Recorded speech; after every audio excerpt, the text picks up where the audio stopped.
Released on February 2nd, 2016 on PC and Mac by the indie team Pelican 13. The TakeOver is a beat-em-up title that wears its admiration for games of old on its sleeve. Playing through this title, I saw nods to Final Fight, Streets of Rage, Mortal Kombat, Killer Instinct, King of Fighters, Afterburner, Outrun, and probably a few others. The TakeOver is clearly one big love letter to 90s gaming. Now, while the TakeOver leaves a lot of room for refinement, I can safely say this is one of my favorite games of 2020. Who cares? The first thing that will come to everyone's mind is Streets of Rage. But a few things. One, like I said, this was released in 2016. So while it's a bit of a Streets of Rage knockoff, it certainly isn't a cash grab. And two, I haven't played Streets of Rage 4 yet. Why? Well, I want it on the Switch, and I've been exiled from my home for months now because of the situation we're all experiencing. And because I didn't plan on spending more than 3 days away, 3 days that turned into 3 months, I didn't bring my Switch with me. So my point is, while many watching this, despite its release 4 years ago, may know nothing about this title and will immediately begin to draw comparisons with the recently released Streets of Rage 4, well, I can't. And it may be all for the better. But I'll say this much, Streets of Rage 4 had better be all that and a bag of chips, like the Zealot's been saying, because the TakeOver, knockoff or not, is one really good entry. Good. The first thing that drew me to the TakeOver were its visuals. This game is beautiful. Yeah, the graphics have this shiny look to it, but it works for me. I absolutely love the way this looks. I also love the size of the characters. At first I thought they might be too big and end up hogging the real estate. But no, it really worked fine. There were a few times where it looked like the game would have benefited from the camera zoomed out a bit, especially when you found yourself fighting enemies off the screen. But for most parts, it worked. Not too shabby. I absolutely love the character designs and the stage diversity. Now, while the stages were mostly the typical cliches, they did look good and each stood out from the other. The character designs were also beautifully done, and although there were a lot of repeated characters, which is expected, there was a decent variety. It got real weird one stage, but still appreciated. I didn't expect much of a story here, and I didn't get one. What was here seemed like a mosh pit of a few games from the 90s. The two lead characters' daughter has been kidnapped by some gang, and you team up with two other characters to get her back. Now, I like the way the cutscenes were done in a comic book style. It reminded me of Shank.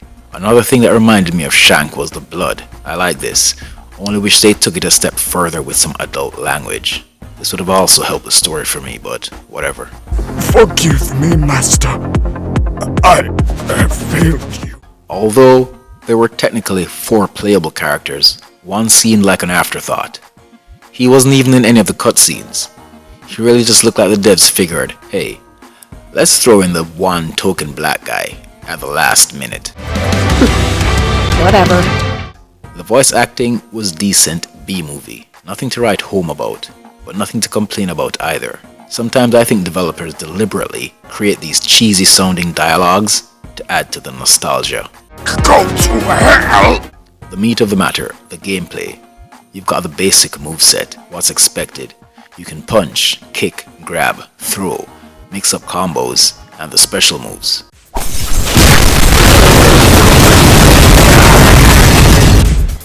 I don't really like the way the specials were handled though. In order to use your special attacks, you need to be dishing out damage without taking any. That's kinda challenging once things start to heat up. The 2 specials I know about are 1, a room clearing special, and 2, a rage meter. The room clearer doesn't do as much damage as I'd like, and while it's happening, other than seeing people still walking around unharmed, you can also get damaged by said people. The rage gauge, it's cool. It deals a major amount of damage, and although it's timed, it takes a decent amount of time to run out. But again, you have to not take damage in order for it to fill up. Tricky. Do you honestly care? The controls are a bit stiff. This is one of the sections that could really use some of that AAA refinement. It just didn't seem as fluid and seamless as it should be. And here's my biggest gripe: hit detection. This is the lowest part of the takeover for me. It is so bad that if you're really not into this game the way I am, you'll rage quit. It's straight up ridiculous. I understand this is a 2.5D game, and as such, you may experience difficulties lining your character up with whatever you'd like to interact with in said 2.5D space. But this got downright absurd. It felt at times like you were expected to be precisely in line with the enemy in order to make impact, and at other times, you'd be just flailing about landing hits. This got really annoying, especially in the later levels. There's also this thing where each character has a firearm. Now this is great, but there's this annoying pause after you fire a shot that sometimes leaves you open for an ass kicking, and you can't move while shooting. I don't know if this is some intentional old school shit, but I did not like it. I did like the melee weapons though. Took a while to break, but dealt major damage. While I'm on the things that pissed me off, another thing that I did not appreciate. Now at the beginning of this review I said, this game was a love letter. Now don't get it twisted. I'm not saying this was necessarily a good thing. The problem I have with the age we're in gaming is, and this goes for film as well, we're now deep in what I'd like to refer to as a remake culture. How many Spider-Man and Batman remakes are we going to have to sit through? How many Resident Evil, Final Fantasy, Spyro, Crash remakes will we have to see before we reach the point of a surge of original IPs? I don't know, man! I just do what I'm told!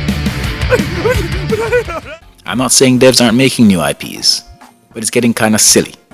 As good as the RE2 remake is, I would have preferred to see the same effort put into a brand new franchise. And no, please, get the fuck out of here with your I wanna see a Parasite Eve remake. I'm not saying the remakes are bad, but come on man, a little more balance. It's either a remake, a remaster, or a fucking sequel.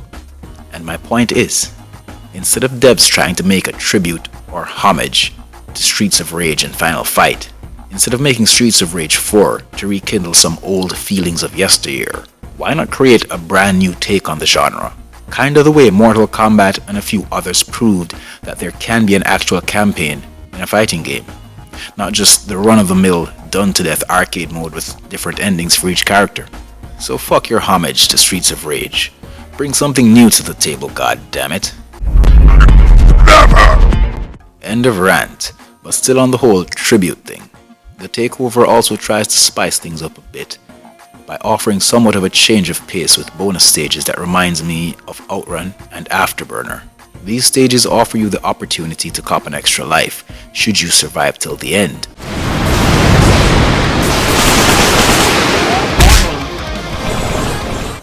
After completing the takeover, you have a choice of endings. The bad ending is pretty short and to the point.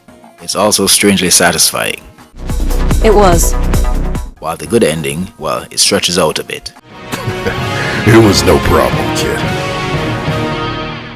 So other than the things I mentioned that rubbed me the wrong way, and of course the expected repetition from this genre, which by the way could be a thing of the past if devs took my advice and tried something outside the box to evolve the genre, the takeover is a really good game. Good. We can finally put an end to this. Currently, the takeover is only available on PC and Mac, but it's scheduled for release on PS4 and Switch. Probably will be on those by the time you're watching this. So if you'd like a bit more of what Streets of Rage 4 offered, this here could scratch that itch. Our options are limited, but we should check it out. Flaws and all, the takeover is still one of my favorite games of 2020. I wasn't expecting that. If you like my content, feel free to subscribe, like, comment, share, and hit the notification bell. No. If I pissed you off, then we all know where to find the various hate buttons, don't we? Either way, I won't hold it against you. Our game is never over. Does anyone want to talk about how insane that was?